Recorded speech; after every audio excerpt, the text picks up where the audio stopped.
What are you doing? Stop it. My son shook off my arm and ran into the yard. There were several fist-sized stones scattered around, thrown in by my mother-in-law, Sarah, out of spite. They were piled up in the corner of the yard, and I didn't know how to dispose of them. What did my hungry son see them as? He picked up one of the stones lying around and was about to put it in his mouth. Panicked, I tried to stop him, staggering as I stood up. I hadn't eaten properly for days, so I had no strength. My husband was gone.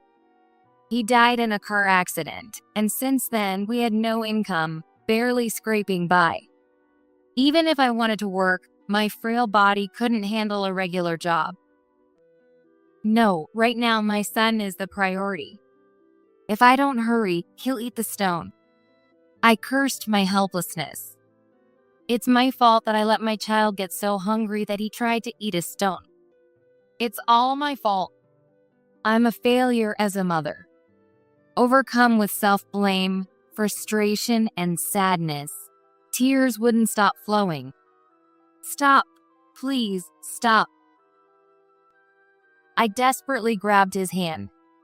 But to my surprise, my son was looking at the stone with sparkling eyes and was munching on it as if it were delicious. Mom, this is yummy.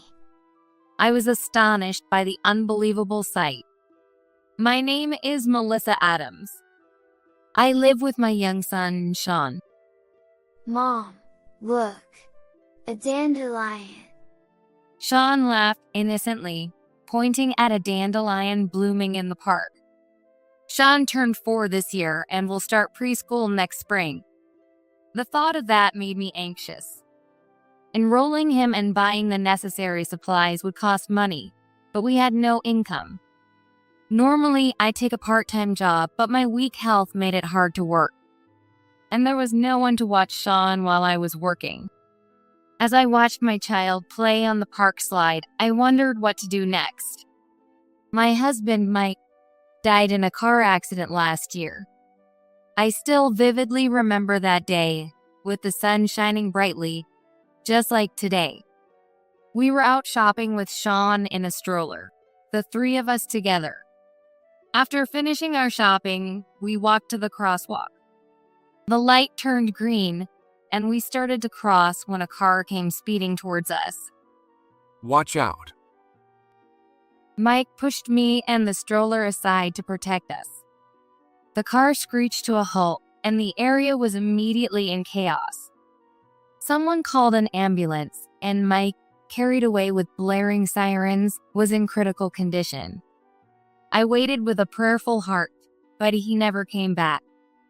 The police investigation concluded that the driver ran the red light. Sean probably still doesn't understand that his father is gone. Seeing his innocent eyes looking at me made my heart ache. I have to take care of Sean properly. I vowed to myself looking at Mike's portrait. But in reality, we were barely managing, using up the money Mike had saved while he was alive. I considered applying for welfare, but was denied because of our savings and owning a house. The official coldly told me, "You're still young and can work. Don't rely on us." My mother-in-law, Sarah, had been hostile to me ever since Mike's death. It's your fault for being so careless. Other relatives defended me, saying, "It's clearly the driver's fault for running the red light." But because my husband died protecting Sean and me, Sarah believes we are the ones to blame. I couldn't entirely dismiss that thought either. I kept thinking if only I had checked the safety more carefully, or if we had shopped a little longer. Sometimes I even regret going out that day at all. Apologize. Apologize to Mike. I'm sorry. I'm really sorry.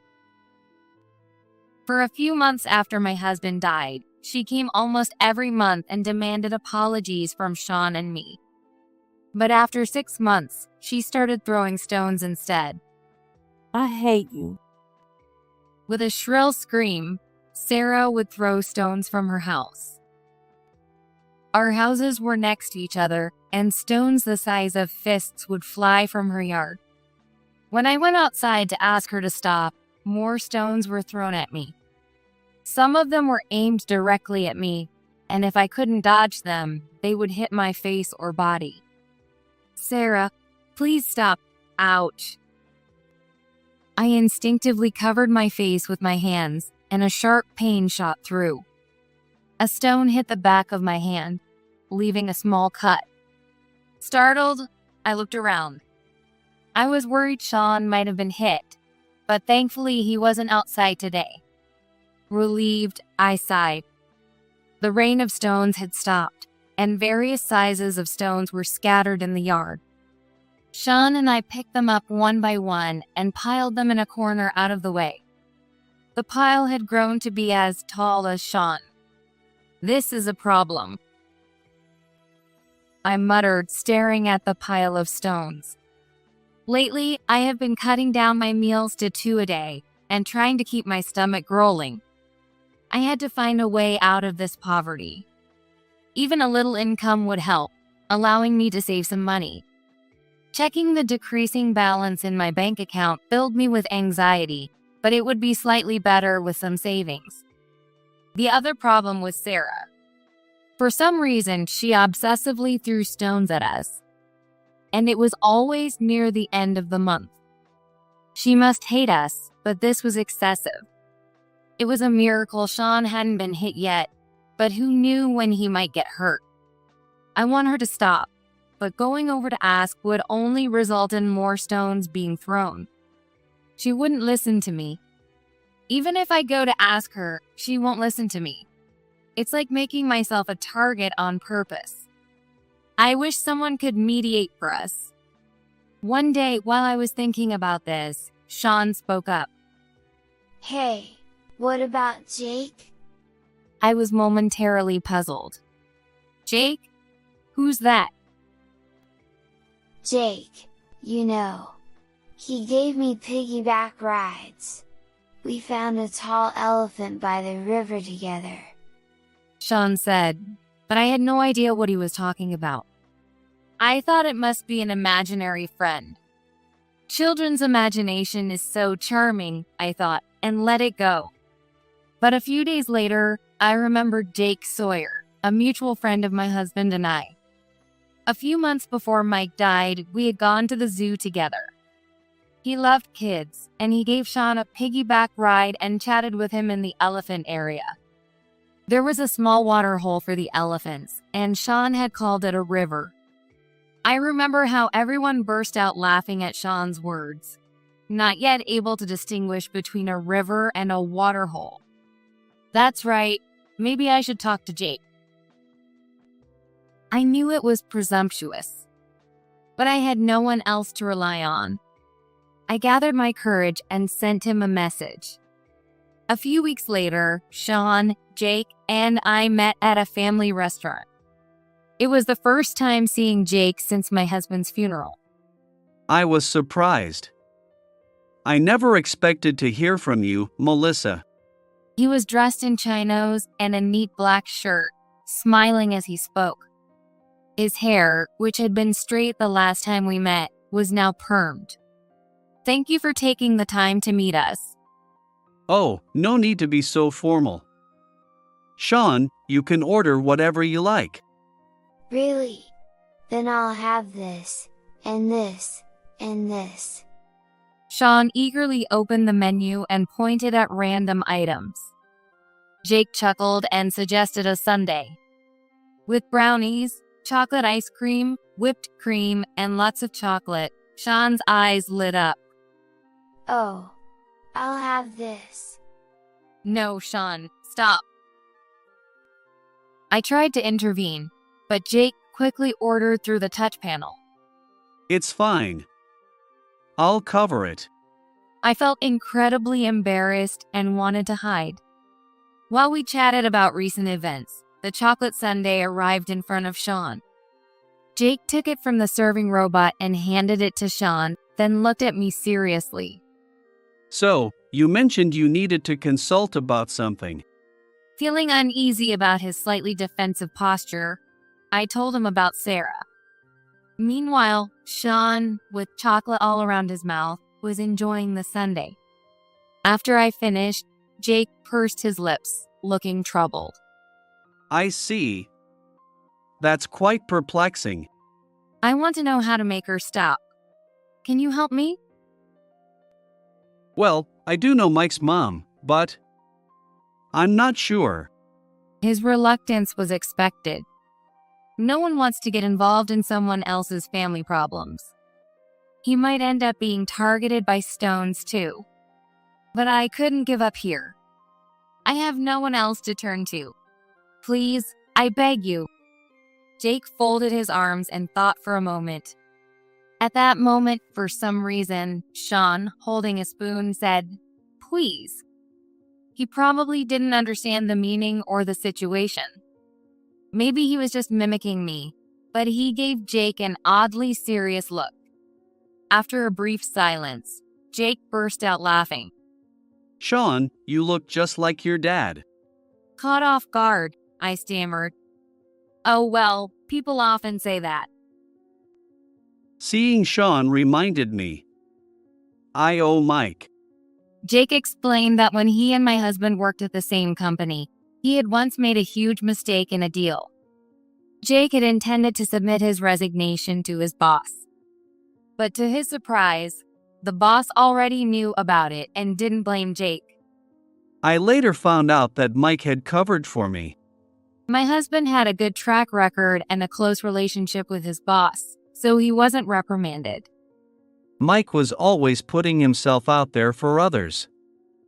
I still owe him. He looked straight at me. His expression seemed resolute. Melissa, to repay Mike, I'll help you. Oh, thank you.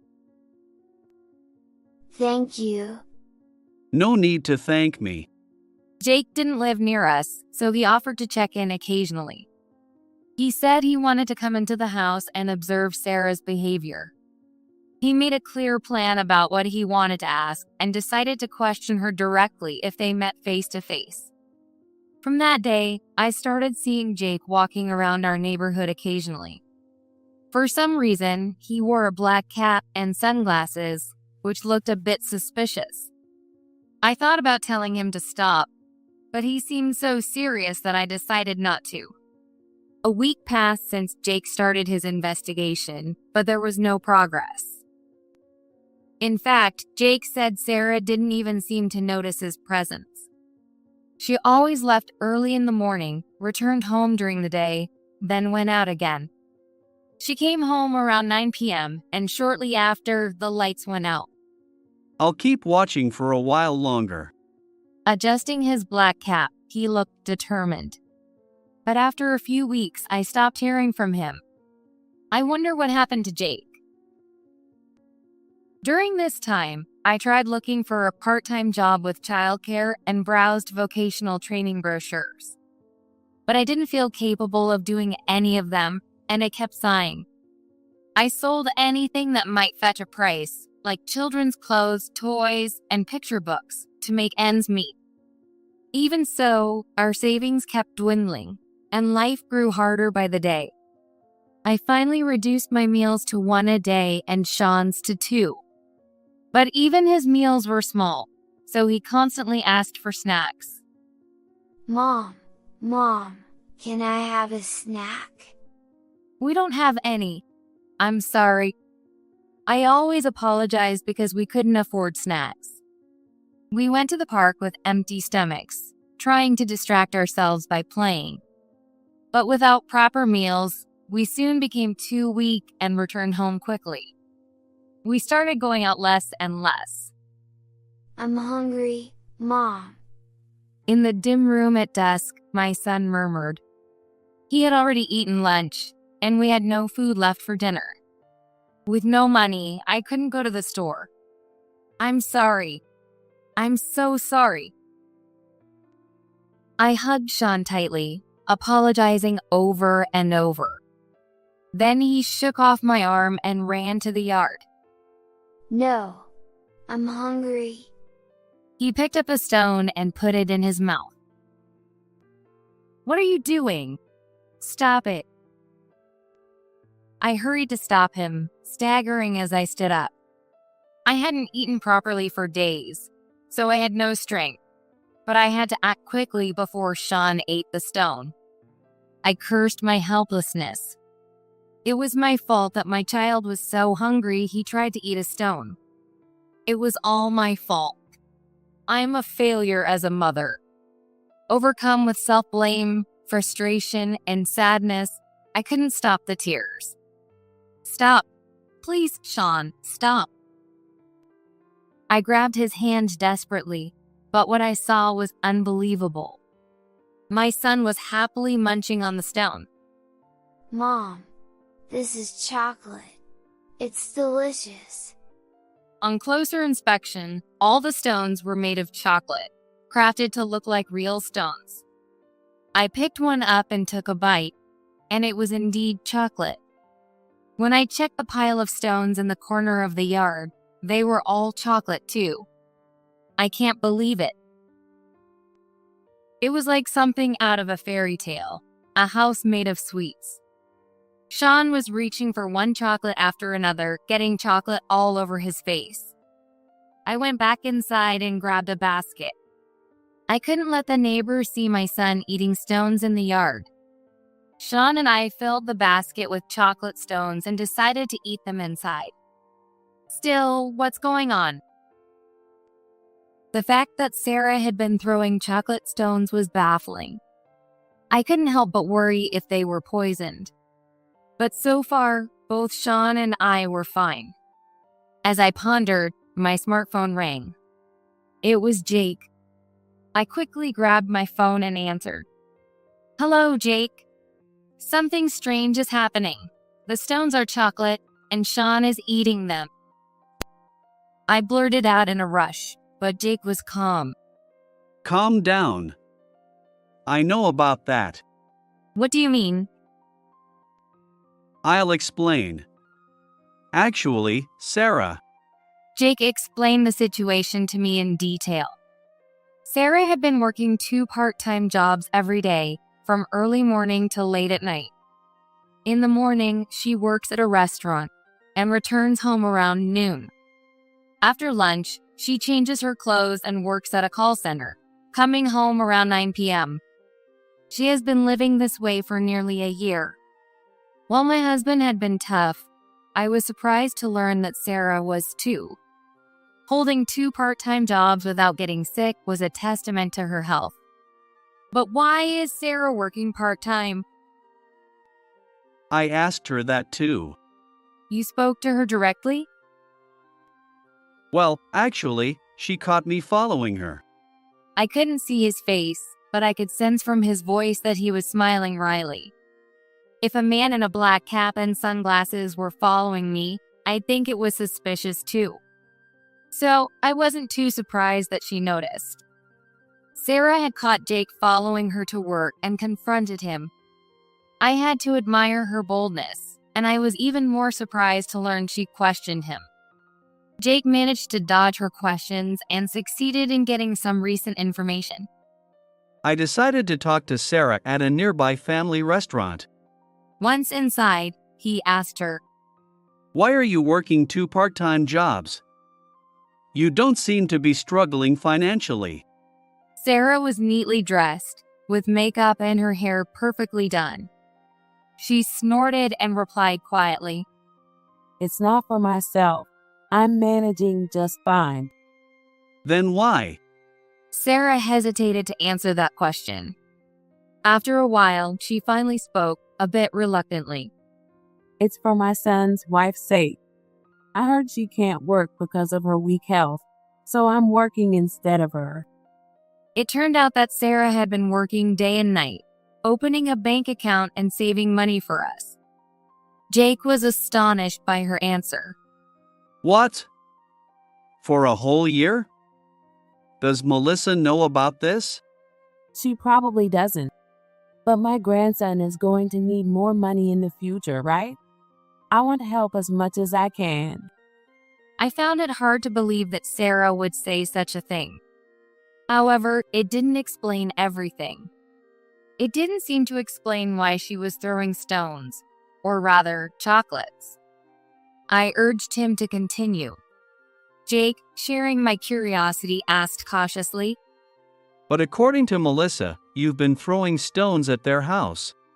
When he said that, Sarah looked sad. Then she bowed her head apologetically and said, I feel sorry for her, but I couldn't help it. What do you mean? I'm grieving. I don't know where to direct my sadness over losing my son. So, to cope with your grief, you've been cold to Melissa and throwing stones. Sarah simply answered, yes.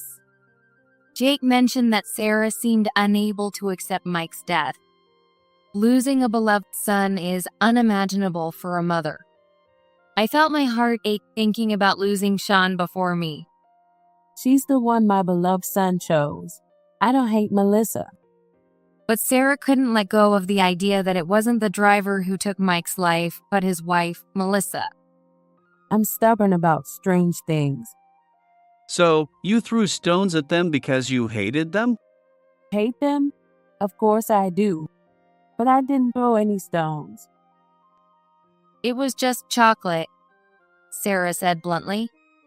She had noticed how Sean and I were visibly losing weight after Mike's death. So she started buying chocolate that looked like stones from a candy store and threw them over. She did this near the end of the month because it was close to her payday. I feel both hatred and love for them. It's complicated. Sarah said this with a sad expression. That's all I learned from her that day. I see. Thank you so much. I was filled with disbelief. Sarah's outward hostility hid her inability to fully hate us. It was the epitome of love and hate. Hate and love might be two sides of the same coin. Her feelings manifested in throwing chocolates at us. I looked at Sean, who was still eating the chocolates. The basket was now half empty. It was clear that Sarah both hated and resented us, and at the same time, I understood that she gave us chocolate out of goodwill. However, I was also confused about whether it was right to continue such a complicated relationship. Is there any way to mend this relationship? Well, it's not my place to say, but Jake paused before continuing. why don't we arrange a meeting between you and Sarah to reconcile? I was deeply surprised and felt apologetic. No, this is between Sarah and me. But you haven't resolved it so far. Maybe having someone mediate could help. But We're in this together. Please leave it to me. thanks to Jake's arrangement, Sarah and I met face to face a few days later. The meeting place was our usual family restaurant, and the four of us sat in a booth. At first, the atmosphere was awkward, and neither Sarah nor I could make eye contact. I've heard everything from Jake, I said. Sarah turned away and responded with just a whom, as if she understood everything from that one sentence. Mike is not coming back. I understand that you're sad. Do you really? But if we keep fighting, won't that make Mike sad too? Sarah was taken aback by those words. She hadn't made eye contact with me until then, but now she stared at me. Sarah, let's end this complicated relationship. I looked back at her firmly and pleaded. For a while, neither of us said anything, but finally, Sarah relaxed her shoulders and spoke. You're right. I was thinking the same thing. Sarah deeply apologized for everything that had happened. I'm sorry for treating you so harshly. I won't do it anymore. And so, Sarah and I reconciled. Naturally, I was very happy and filled with joy. It wasn't just about not having stones thrown at me or not being yelled at anymore. It was the hope that we could rebuild our relationship, even if it wouldn't be like it was before. It's been about 6 months since then. My relationship with Sarah has improved significantly. Of course, there are no more piles of chocolate in the yard. Around that time, I started working as a housekeeper. After our conversation, Jake offered me a housekeeping job.